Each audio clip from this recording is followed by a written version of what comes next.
Hey guys, welcome back to Just My United.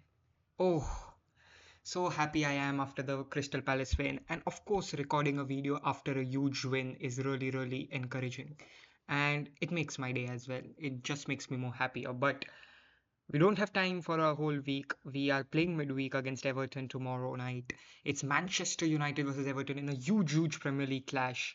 One sits seventh place, which is us, of course, and West Ham are currently 17th. But before I start with anything, I want to point out two good things and two bad things. And before that also, West Ham have looked vulnerable recently, but that doesn't mean it's going to be a cakewalk for us. We underestimated Everton and we paid the price for that. We came crashing down back to earth because that was a horrible performance, and I don't really even want to remember about that game. So let's just move forward and let's discuss about the West Ham game. And before I delve into my predictions, my lineup, and about West Ham, I want to tell you two things. Okay, so there are two good things and two bad things. Let's start with the bad things and let's just get them out. So, in the last five games against West Ham, we have just beaten them twice. So, they are the bogey team and we haven't really fared well against them. And this fixture always gives us problems. Believe it or not, it does. The last time we beat West Ham, it was a 3-0 win. Hoyle and Garnacho brace and that iconic photo of Hoyle and Garnacho and Mainu. Fast forward a year and they are not even there at the club and Mainu is not even getting minutes.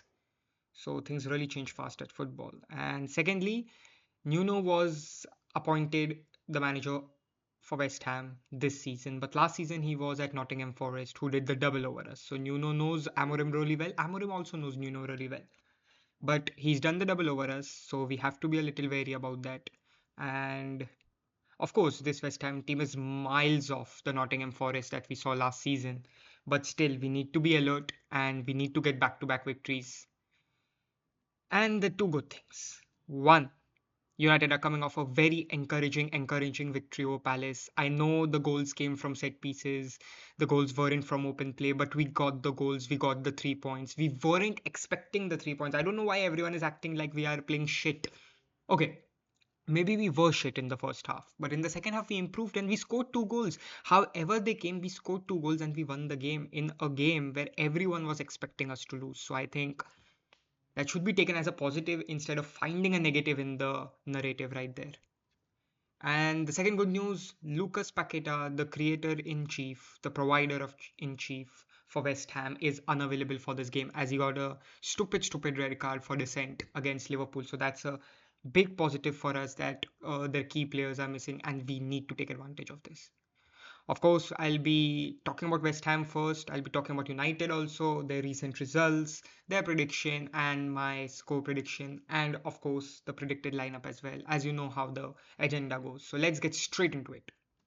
So we do know Graham Potter was sacked by West Ham after just delivering one win in a huge amount of games. I don't know how many, but he was sacked. In came Nuno because he was sacked from Nottingham as well.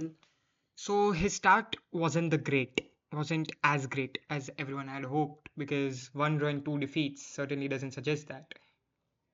Oh wait, it's one draw and three defeats. So that wasn't what West Ham fans were expecting, but they came back roaring with a big win over Newcastle and back-to-back wins against Burnley as well.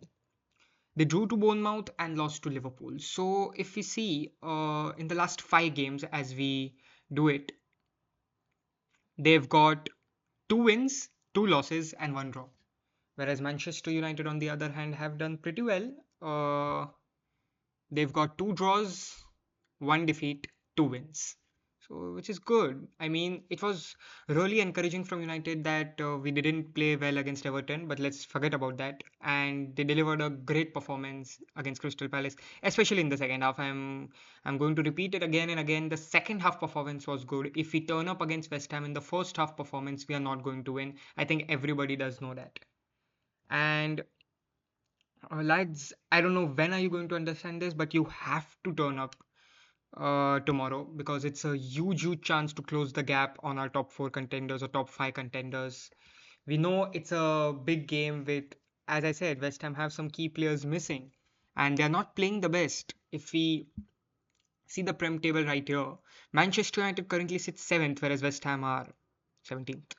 Irrelevant. But Manchester United currently 7th, and Just a second. Yes, they have 21 points. So, of course, Sunderland will be playing Brighton, Aston Villa, go to play each other, so that cancels them out. There is Sunderland and Liverpool.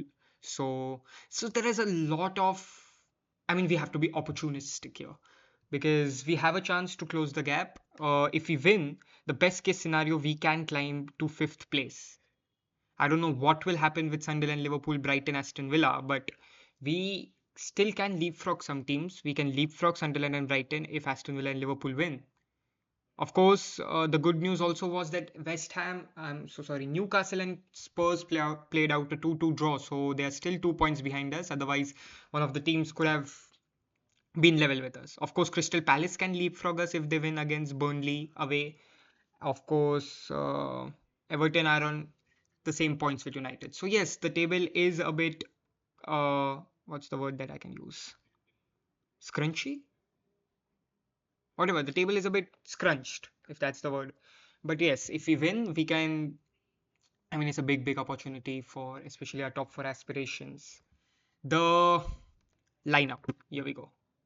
I think Lomans, of course, in goal. With Euro has had a patchy couple of games, so I think he will be dropped for this game after giving the penalty of A against Palace as well. So Mazuri, Delete, Shaw, of course. Then I think everything will be the same in the midfield and RWB, LWB. Ahmad, Fernandez, Casemiro, and Dallo. Mount and Xerxes did score some crucial goals for us against Palace. So Cunha may return. I mean, he is returning for sure, but he'll be in the substitutes. So I think Mount and Xerxes will be given the nod, and Cunha may come for the last 30 minutes or last 25 minutes, like he did versus Chelsea. So yes, and of course Mbomo will be playing. Just lads, before we sign off, I just want to tell one thing. West Ham. Yep.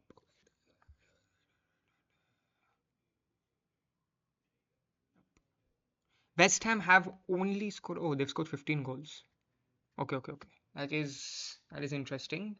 15 goals is still good, but against Liverpool they weren't able to register a shot on target, which is embarrassing. Even for a small team, couldn't register a shot on target is really embarrassing. And I think we should be capitalizing on that. I'm not going to be too overconfident, but like I was against Everton, but I'll be going with a 2-0 victory to Manchester United. It will be a positive, composing, professional performance, which will put us firmly back into the European spots and, of course, ease some pressure on Amorim. And yes, I think it will be really good because the next few games will be coming thick and fast. The Wolves game, the Bournemouth, Aston Villa, it's a festive period. Of course, we will have Ahmad Mazrui and Mbomo only till the Bournemouth game. So after that, it will be really crucial for us how the goals will be coming because we are losing the entire right-hand side of our squad. Hopefully, Amorim can devise a plan for that as well. But for the next three games, just West Ham, Wolves, Bournemouth. I'm expecting a minimum of 7 points. Maximum 9 is possible, but 7 points should be considered, and I think we should get 7 points, and that will really put us in a pretty place before we travel to Villa. Of course, lads, if you liked the video, please like, subscribe, and share it to all your United friends who think, can we make it back-to-back wins under Amorim once again, and will the atmosphere be calm again? And of course, tell me your predictions in the comments. What do you think? Will United beat West Ham comfortably, or will West Ham be giving us a fight? Of course, let's see you for the Wolves preview. I'll be dropping it on Sunday. Good luck and take care.